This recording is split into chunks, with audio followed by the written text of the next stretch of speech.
2 անց։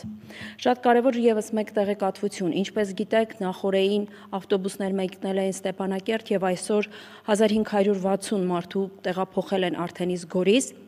Եվ ինչպես խոստացել էինք, ավտոբուսները կրկին ետադարձ ուղղությամբ մեկնել են Ստեփանակերտ, ընդհանուր թվով 46 ավտոբուս, եւ ինչպես մեզ փոխանցել են տարածքային կառավարման եւ ենթակառուցվածքների նախարարությունից, ժամը 18:40-ի դրությամբ նրանք արդեն իսկ հատել են Հակարիի կամուրջը, ասում եմ հաշվված ժամերի ընթացքում կլինեն Ստեփանակերտում եւ ետադարձ կրկին մեկ երթ կկատարեն։ Այնպես որ այն բոլոր մարդիկ, ովքեր չունեն տրանսպորտային միջոցներ, կարծում եմ պետք է այս պայն ուշադիր լինել ավտոբուսների ժամանելը, որպեսզի կարողանան տեղափոխումը իրականացնել։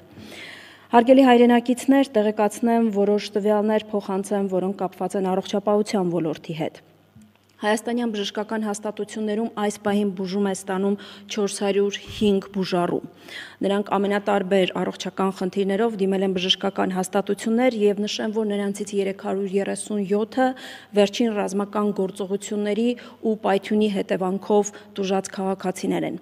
Եվս մեկ կարևոր ընդգծում, որը այս պահի դրությամբ ցանկանում եմ տեղեկացնել, որ բոլոր այն մարդիկ, ովքեր բռնի են տեղահանվել Լեռնային Ղարաբաղից, անվճար բժշկական օգնություն են ստանում հայաստանյան բուժ հաստատություններում, այդ թվում նաև ստացիոնար բուժումը։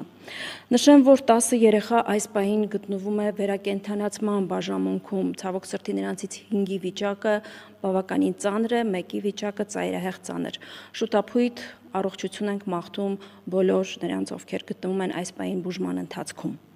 Անդրադառնանք, թե ինչպիսի տեղաբաշխում է տեղի ունեցել այն մարդկանց հետ, որոնք դիմել են պետության օգնությանը եւ ստացել են կեցավայր։ Ես եւս մեկ անգամ ընդգծեմ, որ բոլոր նրանց, ովքեր ժամանում են Հայաստան, առաջարկվում է պետության կողմից անվճար տրամադրող կեցավայր։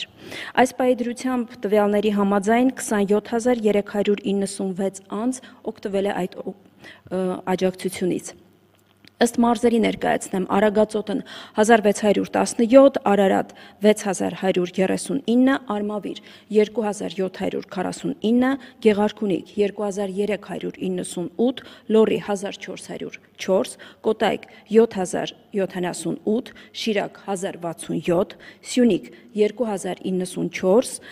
Վայոց ձոր 1613, Տավուշ 1237, ընդհանուր թիվը կազմում է 27396, հիշեցնեմ, որ նախօրեի այս ժամի տվյալներով այդ թիվը կազմում էր 20236, ինչպես տեսնում ենք մեկ օրվա ընթացքում դրական դինամիկա ունենք եւ լիահույս ենք, որ մյուս անձինք նույնպես կդիմեն եւ կօգտվեն այն հնարավորությունից, որը պետությունը առաջարկում է։ Տեղաբաշխումը, ինչպես նշեցի, կատարվում է տարբեր մարզերում, տարբեր համայնքներում եւ առաջարկվում է այս պայն հնարավոր այն բոլոր կեցավայրերը, որոնք գոնե կարճաժամկետ ընթացքում կարող են ծառայել մեր հայրենակիցներին։ Առաջարկում եմ այս պայն